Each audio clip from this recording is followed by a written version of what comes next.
तो चलिए सीबीएसई का एक पी वाई क्यूज क्वेश्चन देखें क्लास 10 के लिए। बहुत ही यूजफुल, या तो आ चुका है या तो आने वाला है। क्वेश्चन क्या है देखिए जरा ध्यान से मेरे भाई क्रांतिकारी बच्चे। ई fifth term of an AP is 7। कहते हैं किसी एपी का फिफ्थ टर्म 7 है and it's seven term is 5। Find the 10th term. तो आपको 10th टर्म फाइंड करना है। तो आइए पहले सीखते हैं ट्रेडिशनल मेथड। एपी में कहता है कि कोई भी टर्म अगर एपी में है और आपको कोई भी एपी का टर्म चाहिए तो कोई भी टर्म निकालने के लिए सबसे पहले आपको फर्स्ट टर्म और कॉमन डिफरेंस पता होना चाहिए। ना तो इसमें फर्स्ट टर्म दिया हुआ है ना तो इसमें कॉमन डिफरेंस दिया हुआ है। तो सबसे पहले मैथ क्या कहता है कि जो मालूम नहीं है उसको आप मान लीजिए। तो मैंने मान लिया कि let the first term of AP be a and common difference be d. According to question हम नहीं, आपका सवाल कह रहा है कि इसी एपी का जो फिफ्थ टर्म है वह 7 के बराबर, मैंने 7 के बराबर कर दिया। तो फिफ्थ टर्म का फार्मूला बनता है a plus n minus 1 into d. It means कि a plus 4d is equal to 7 दे रखा है। फिर कहता है 7 टर्म इसका 5 है, तो वो यहाँ से a प्लस 6d बराबर 5 हो गया। और जरा दोनों को देखें तो ये linear equation in two variable है, इसको आप आसानी से सॉल्व कर सकते हैं। दोनों इक्वेशन को मैंने घटा दिया, सब्ट्रैक्ट कर दिया। सब्ट्रैक्ट करने पे यहाँ से d का जो वैल्यू मिला -1 मिला।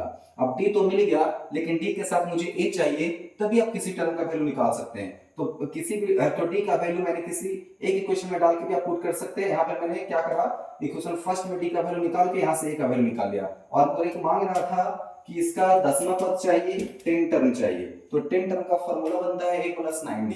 मैंने a का वैल्यू रखा, d का वैल्यू रखा। फाइनल जो आंसर आ गया कि 10वां सीट पे 10वां नंबर पे यानी कि 10th टर्म जो है वो 2 है। This is your final answer. This is your final answer. ये हमारा बेसिक मेथड है जो सीखते हैं, लेकिन ये क्वेश्चन को बनाने के लिए अगर इस मेथड का यूज करेंगे ना होगा तो ये आपका लल्लू मेथड है।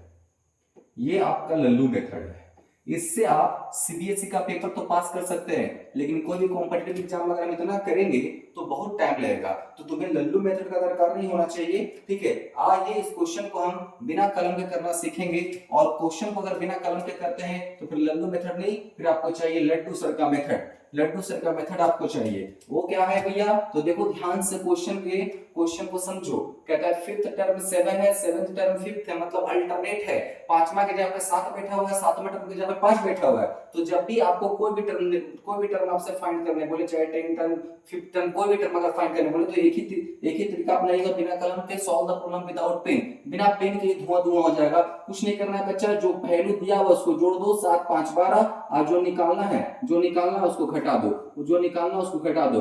फाइनल आंसर 2 आप देख पा रहे होंगे, फाइनल आंसर 2 देख पा रहे होंगे, फाइनल आंसर 2। यानी इस तरह के क्वेश्चन को आप बिना पेन के एमसीक्यू में उड़ा सकते हैं। जैसे नेक्स्ट क्वेश्चन आप बताएंगे, लेकिन कॉन्सेप्ट पहले सीख लीजिए कि कब इसका यूज करेंगे।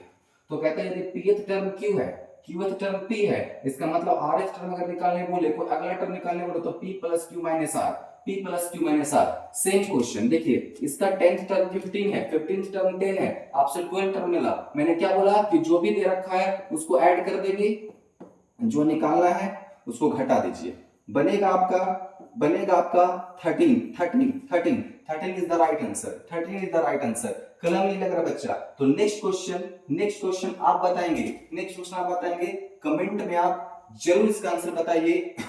बिना कलम के आप बना सकते हैं, कलम नहीं लगेगा। 9th टर्म 7 है, 7th टर्म 9 है, तो 10th टर्म को आप कमेंट में जरूर आप बताइए। और अगर इसी तरह का वीडियो आपको देखते रहना है तो भैया चैनल को सब्सक्राइब करो। और हाँ, अगर अच्छा लगा लॉजिक तो लाइक आप जरूर करें। इसी प्रकार टोटल पीवाईक्यूज क्वेश्चन पूरे मैथ्स का मैं लेकर आऊंगा इसी चैनल पे, ठीक है। जय हिंद, जय भारत।